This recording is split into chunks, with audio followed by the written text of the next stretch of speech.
Hey everyone, and welcome back to Joey's Retro Newscast. It is Friday, so here's all of your retro handhelds, retro gaming, and gaming news. Goosestation version 0.6 is now out, and for those of you that don't know what Goosestation is, we talked about it many weeks ago. Basically, it lets you take the standalone DuckStation source code, which is a PlayStation 1 emulator. We have DuckStation on Android, but you can compile it into its own libretro core to work in RetroArch. Now, you might be wondering, why does this matter? Well, right now, for PS1, we have Swan Station, we have Beetle, we have DuckStation standalone, at least on Android and PC and all of that. But DuckStation Android is no longer being developed. Swan Station hasn't gotten an update in 2 or 3 years at this point, or maybe more. So, right now, there is no actual PS1 emulator getting updates that is good. But if you were to take the proper DuckStation actual project that is getting updates and convert it back into an Android capable libretro core, or for Windows and PC, that is what this is. So you do have to compile this yourself. You do have to do it all on your own. It is unfortunate that you do have to do it, but this is one of the better PlayStation 1 RetroArch cores at the moment. It just takes some work. So version 0.6 is now out. There's a lot of different updates and all that to it. You can do cheats, you can do boot into BIOS. There's a bunch of different things here. Now, I am pretty upset about this because DuckStation is very locked down. You cannot go and take DuckStation and do whatever you want to it and distribute it. That is why you have instructions here to compile it on your own to make it into a libretro core, because the developer decided to lock it down completely. It is not open source in a way that others or other projects are. So I'm miffed here because on our end, my end, I'm going to say my end. I'm not going to talk about how this happened. We found a way, or I found a way, to remove the scoped storage from DuckStation's PlayStation 1 Android build. For those of you that don't know, when you go and play DuckStation on Android through the Google Play Store, it creates all of its data behind Android's data storage, the scope storage. So you can't use SyncThing. You can't access those files. No device really can access those files. Well, there's a way to add it to remove from scope storage and move it to the internal storage, which is now easily accessible. You can sync all of that, save data, all of that. Problem is, you can't distribute this because of the way that DuckStation's developer has set up things. So this is a very annoying thing. They are no longer working on it, but nobody can continue working on it. And so you're stuck in this little middle piece of, is PS1 and Android dead? And currently it kind of is. There is no better option than DuckStation standalone, but that's never getting updated. So we are stuck with that forever at this point. Unless the developer decides that he wants to open it up, which there's been no indication in the past, doesn't respond to emails, so this is where we are. It's unfortunate. But anyways, Goosestation is your way to get around that, to build an up-to-date DuckStation and use it in RetroArch. So you can get all the benefits of DuckStation, theoretically, and sync your saves and access those saves and all of that. Now, all of that being said, I do have some good news for you if you use NetherSX2.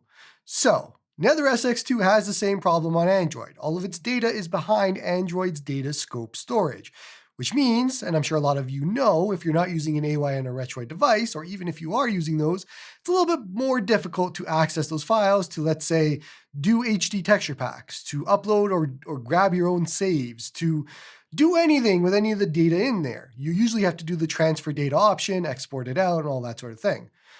Well, that's not going to be the case anymore going forward. There is a new PR merged in that NetherSX2 in the future is going to be able to have all of that data on the internal storage in a NetherSX2 folder. I have a working build of this. It works perfectly, and that should make a lot of people happy. So long story short, NetherSX2 with files that you can actually access is coming pretty soon, whenever Trix gets around to releasing it, which hopefully is pretty soon for all of you. Next up, there is an update to CHDroid. Now, for those that don't know, I did a video on CHDroid. This helps you on Android convert your games to smaller what would be the word? So basically convert from ISO to CHD or other formats and all of that. Usually that would have been a PC only type thing. I did a video on this a while ago, but you can convert all of your games, your disc-based games, to CHD and all of that sort of thing. There is an update here. They added 16 KB page size, which is a requirement for going live on the Google Play Store. So I guess it's going to be live on the Play Store. They have a custom destination folder, so you can choose where these compressed files go. Compressed is what the word I was looking for earlier. You can compress your ROMs to other formats, which is what you want to do.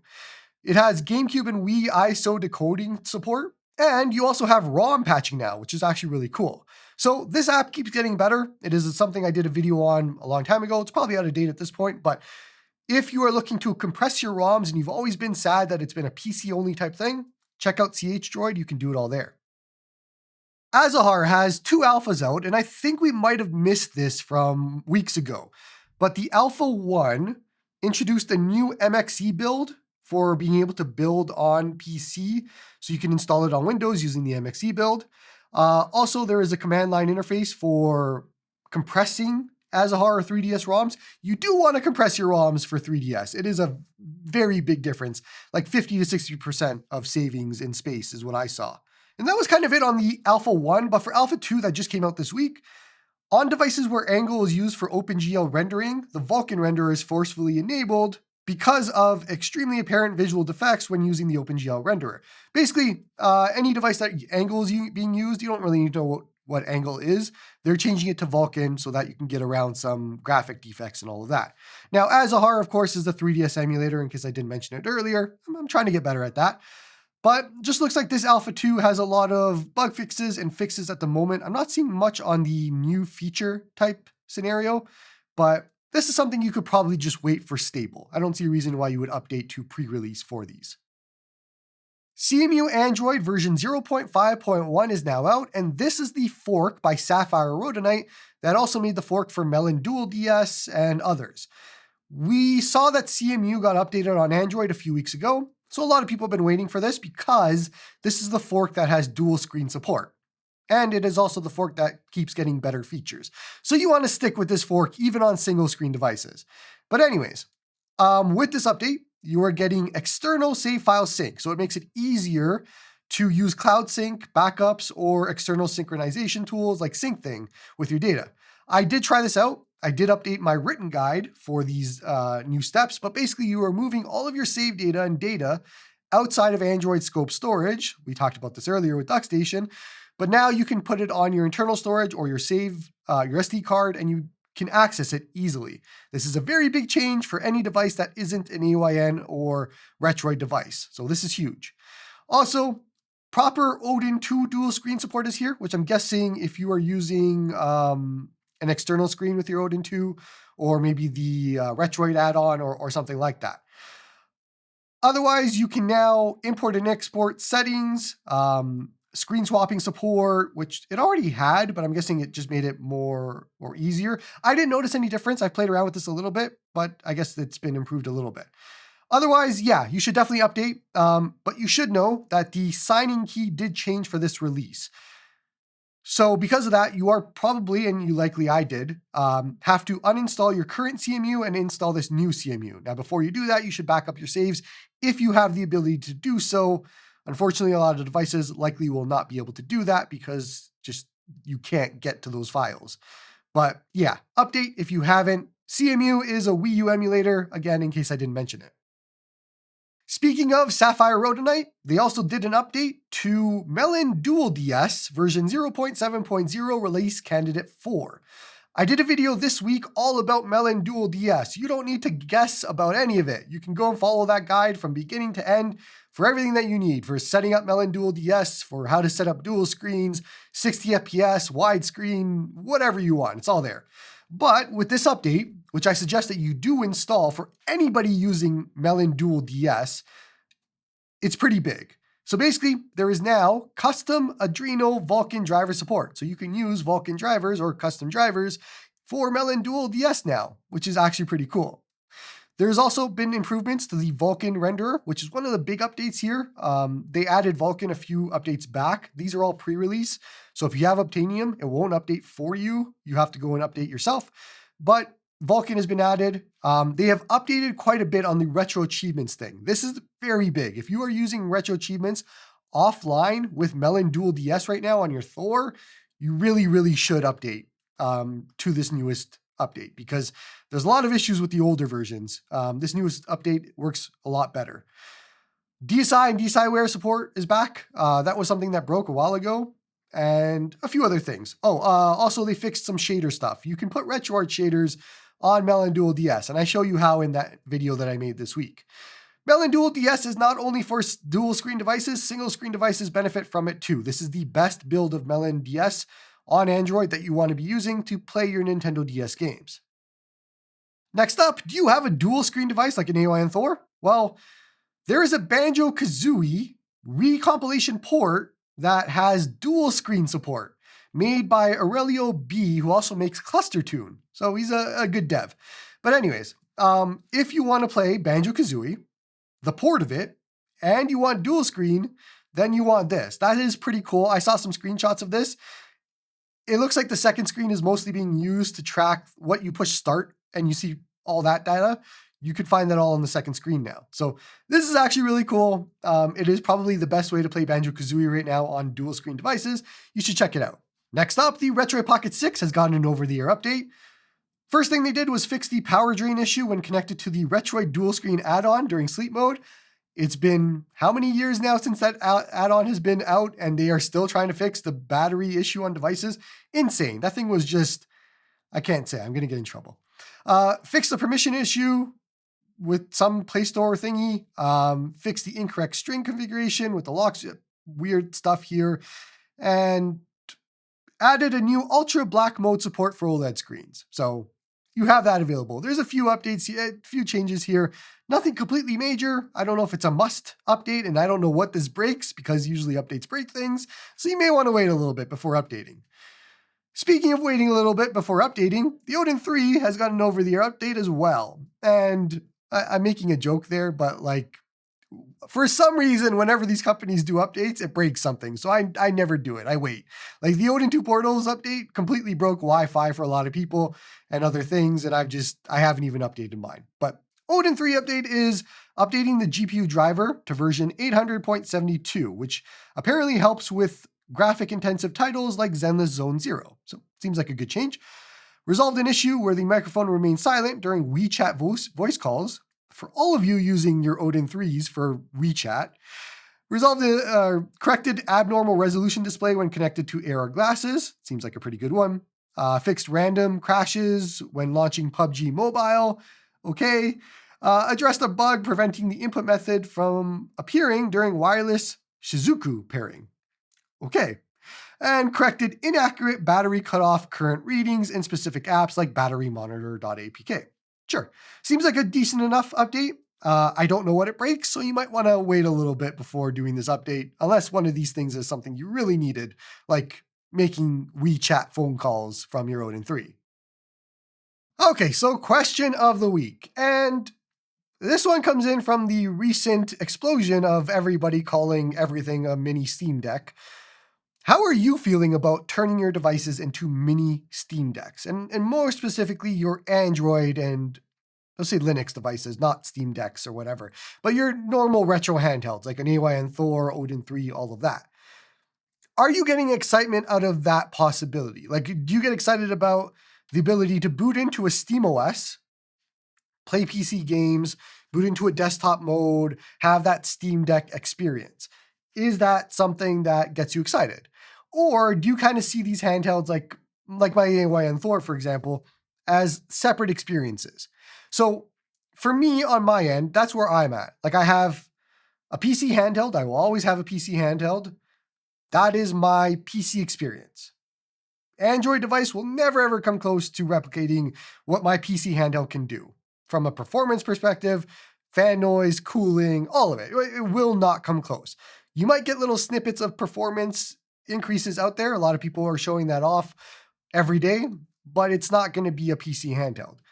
Whereas my Android handhelds, the Ayan Thor, Odin 2 Portal, all of that is where I go for all retro stuff, for portable things, for anything that isn't a PC, really. Like I don't want to combine those worlds personally. But there are cool projects that are doing that. Like we talked about Armada the last few weeks. That is just SteamOS on an Odin 3, an Odin 2 Portal, an Ayan Thor. That's really cool. But the more and more that I kind of look into those things and check out those things, the more and more I'm just like, I'm not looking for that. And I know why people might want it is it's cool to have a very lightweight SteamOS type experience, not having to carry around a 600 gram, 700 gram device.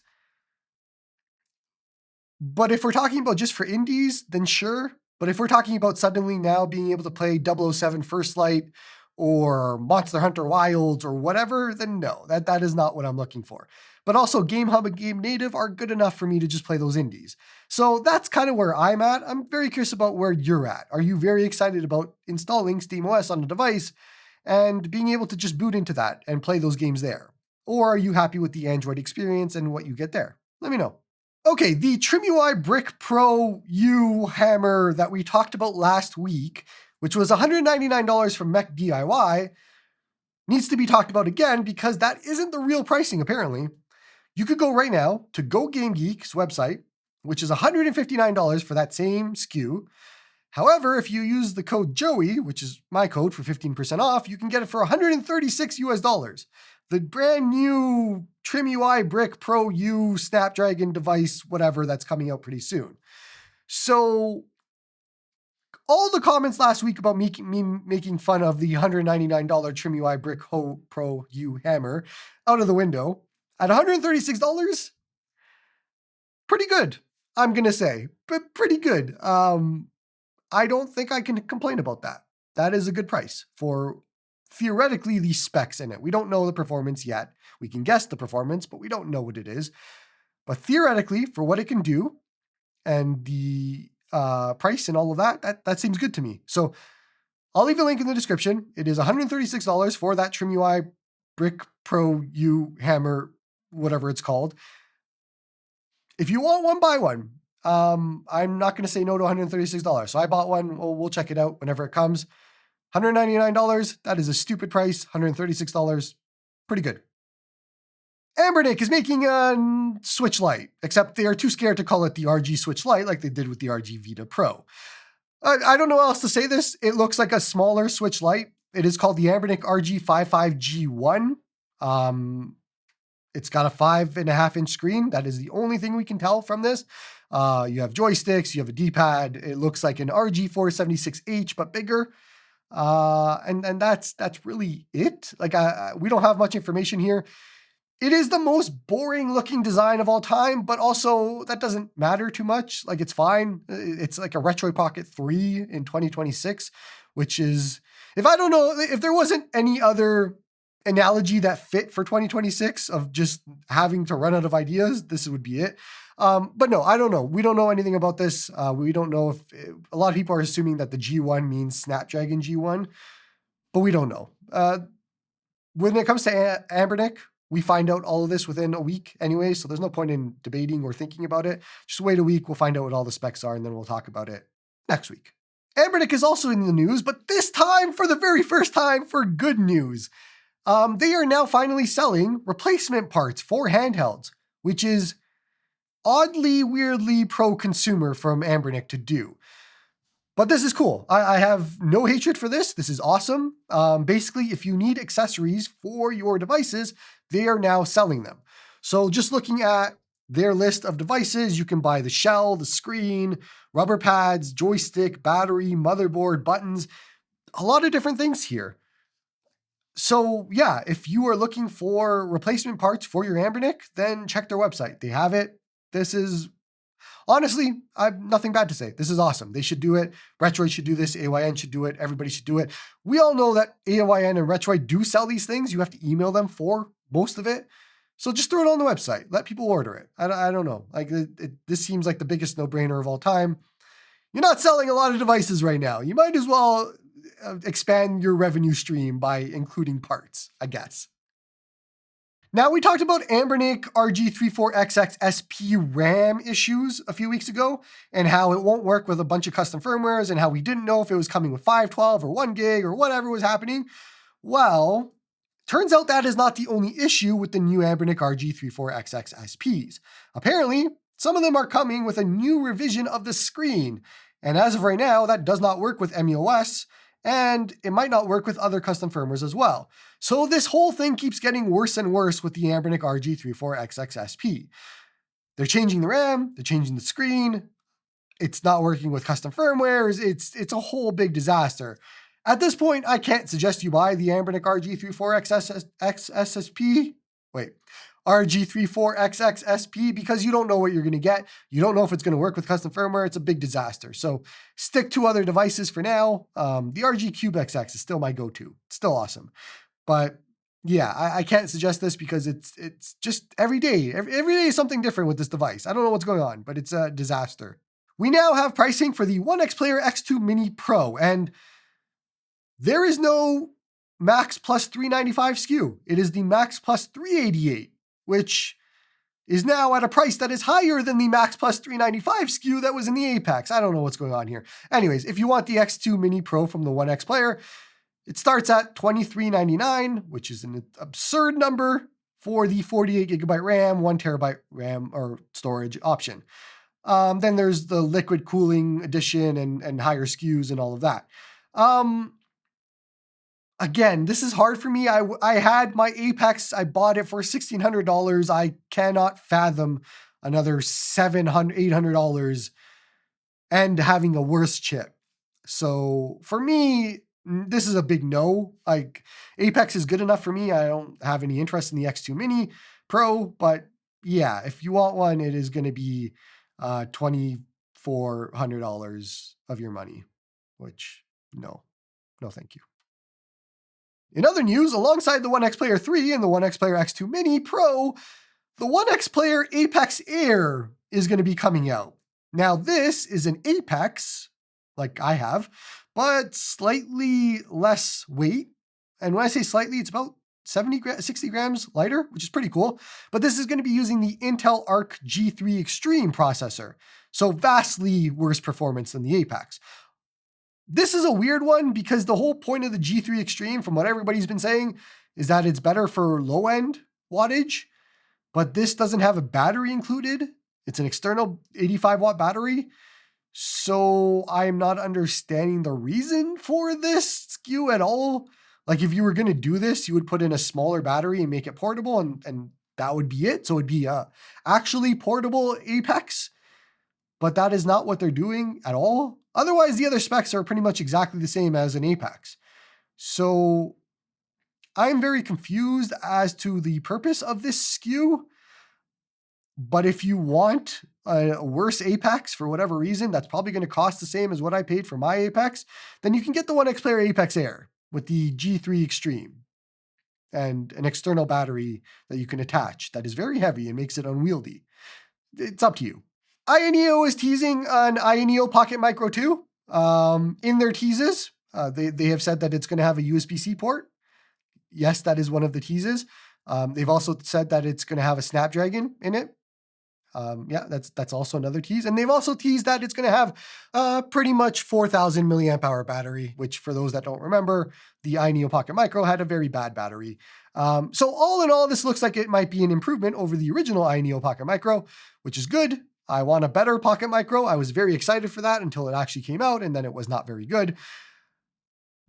But there's a part of me that's like, well, do I just wait for the Antec version of this Ayaneo Pocket Micro 2 to get it for half price, like the original Pocket Micro was with the Antec? I don't know what's going on with that whole thing. It's a very weird thing where it ends up in Antec's hands and it's cheaper and you could just get the exact same device, but cheaper. I don't know. But anyways, I'm sure we'll find out tomorrow that the new tease from the Ayaneo Pocket Micro 2 will be that it has sticks. So look forward to that. That new MSI Claw 8EX AI Plus is now actually for sale. And it's actually $17.99, not $16.99. So it even went up in price from the last time we talked about it. You can go buy it from Best Buy's website for $17.99 right now. if you want this device, that is an absolutely absurd number for this device. But hey, if you want to buy this MSI claw and that is what you want, I'm not going to be here yucking your yums. You can go buy it for $17.99. Okay, before we jump into some game news, as always, we have to talk about our game of the month, ROM hack of the month, game of the season, which is Little Big Planet for PSP. Not a very good game, like at all. The platforming is really bad. Pokemon Emerald Rogue V2 for Game Boy Advance is our ROM hack. That is actually really cool. You should try that. Trust me, try it out. And Chrono Trigger for Super Nintendo is our game of the season, ends this month, which pretty much everybody has beaten at this point. We're going to be doing a new game of the season for next season coming up pretty soon. So if you want to join the Discord and vote on all these games for the next iterations, you could come join or play these games. It's up to you. Do you like voting? Do you like playing? I don't know what you do. We have 2 game news things to talk about. Pokemon Adventure Red Chapter has gotten updated retro achievement support to expand out. So for those that haven't played this, Pokemon Adventure Red Chapter follows the manga in video game form for Game Boy Advance, but it was missing a lot of retro achievements because they expanded out and added like Orange Islands and all that sort of thing. So for those that want the new retro achievements to continue playing it, it is now there, which excites me because I beat the game and now I can go back and play some more. Also, Super Mario Eclipse has been updated to version 1.1, both on the ROM hack side and also the retro achievement side. So if you played Super Mario Eclipse, you can now go back to it.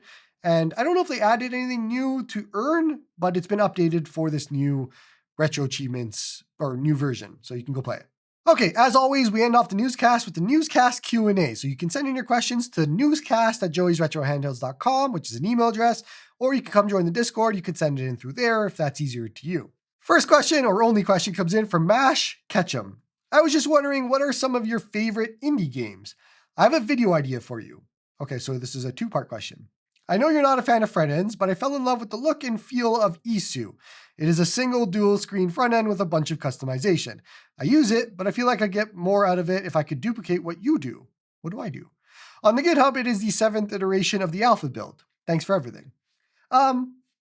Okay, I guess this is 2 questions. We'll go with the first one. What are your favorite indie games? Dead Cells, Stardew Valley.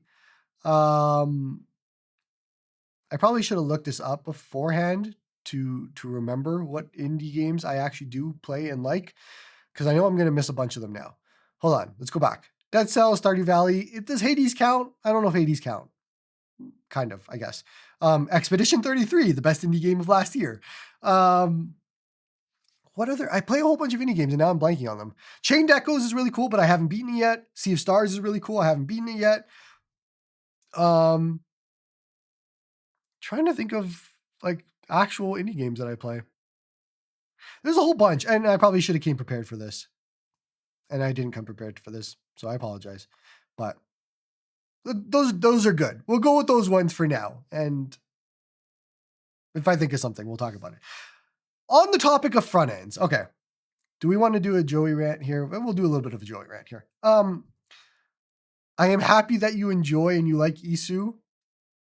Nothing against Isu anymore because they separated from the. We're not going to talk about it. Whatever the drama. I have a very big issue with front ends, like very big issue. I mostly don't like them. Like I don't see a reason to use them. For me, I don't use the front end on any of my devices. I just boot it up. I open the emulator. I play the game. That's it. Front ends are a distraction for a lot of different reasons. You go into them, and now all of them are like social media platforms as well. You can go and chat with your friends. You do all that stuff. That's all nonsense to me. I don't want any of that. You can go and organize everything. You're going to spend hours organizing it. I don't want to do that. I want to play a game. You can go and scrape and do all that stuff, and that's all fine. But like at the end of the day, for me, if I were to install a front end, the only purpose of the front end is for me to get into a game. That is it. That is all I want. I don't need social media crap. I don't need all the other crap, the customizing, any of that. I don't want any of that. I want to click game, go in game, and then go play game. I am not playing front end the game. I am playing the game. That is what I'm here for. So this isn't against anybody that wants to use front ends and wants to spend hours customizing them and wants to spend days, weeks, whatever, customizing. Good on you. If that's what you want to do, by all means, have fun. But I want to play games.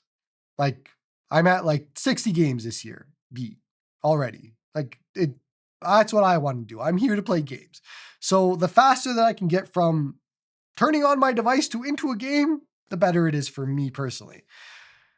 That being said, front ends nowadays, like they're all kind of the same to me. Like, I look at them all and I'm probably going to do videos on them to help you all, but like, they're all morphing into like these expansive projects when it's like the purpose of the front end is just to get you into a game. That's it. Look nice for like the 1 second I have to see you and get me into a game without me having to worry. The problem is on Android, especially, you have to worry because you go and try and boot up a game and that emulator like Vita doesn't allow you to do it, so you can't do it.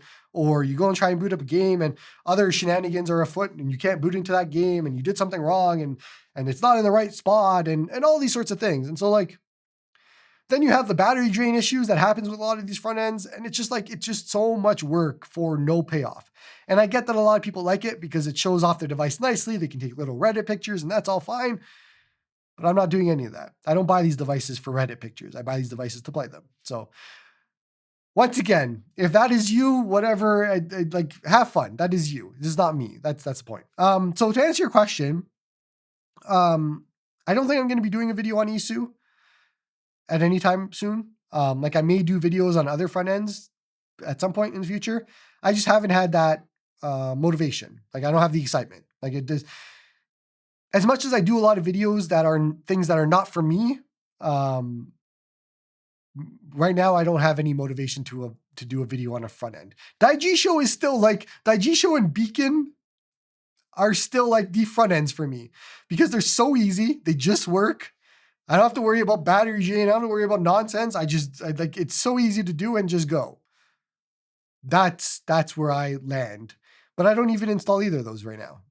As much as I do like those projects. So I am not okay. I saw a Reddit post that said I was a tinkerer. I'm not a tinkerer at all. Like I'm the opposite of tinkerer. I don't know who could watch my videos and be like, that guy's a tinkerer. I get why you might think that from my setup guides because I show you how to do everything in an emulator, but that's me helping you all. It's not for me. Like I'm not doing all that stuff. I just play a game. Like that's it. So I'm not a tinkerer. Like it's for me, it's like, I want to jump into a game. If game doesn't work on device, I do not play game on device. That's where I'm at. Like, I'm not going to sit there and do, oh, does this custom driver work with this? And do I need to change this wrapper? Do I have to go and fix these settings to get 007 First Light to work on my Ayaneo Thor? That's not me. And not going to be me ever. I just go play it on another device. So I am not a tinkerer and everything that comes with it. I just want to jump into a game and play it. This went on for a long time. Sorry about that rant. I don't have a city for this week. Give me a second. You know what? I thought of one from my vacation. We are going to go with appreciate you all for watching. And that's all from me, Canes, France.